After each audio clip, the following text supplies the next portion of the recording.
Pumalo na sa mahigit 10,000 naitalang kaso ng dengue sa Quezon City hanggang November 20 ngayong taon.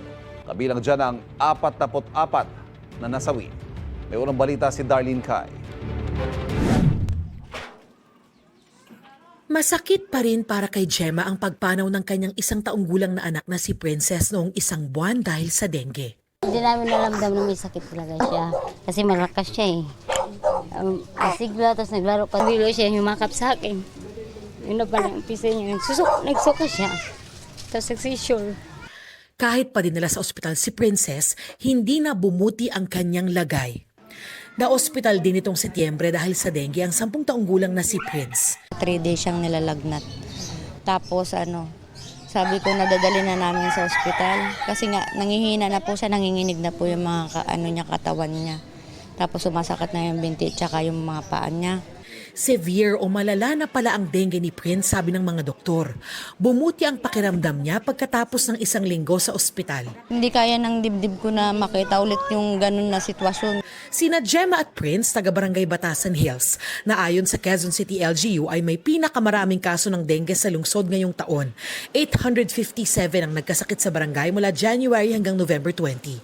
4 sa kanila ang namatay. Sa buong Quezon City, mahigit 10,000 ang nagka-dengue mula Enero, kabilang ang 44 na nasawi. Pinakamarami sa mga tinamaan, mga batang edad 1 hanggang 10.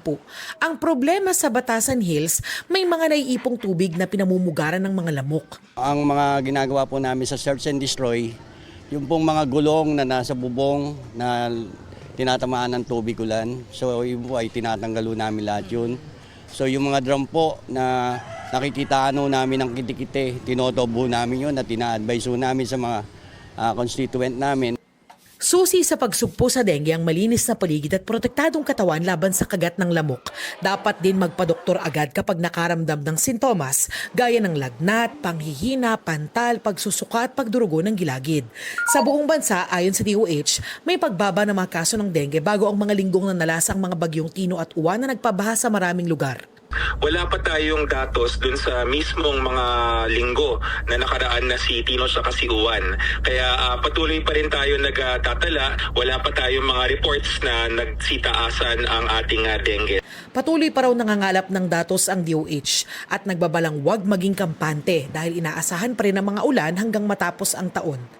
Ito ang unang balita. Darlene Kai para sa GMA Integrated News.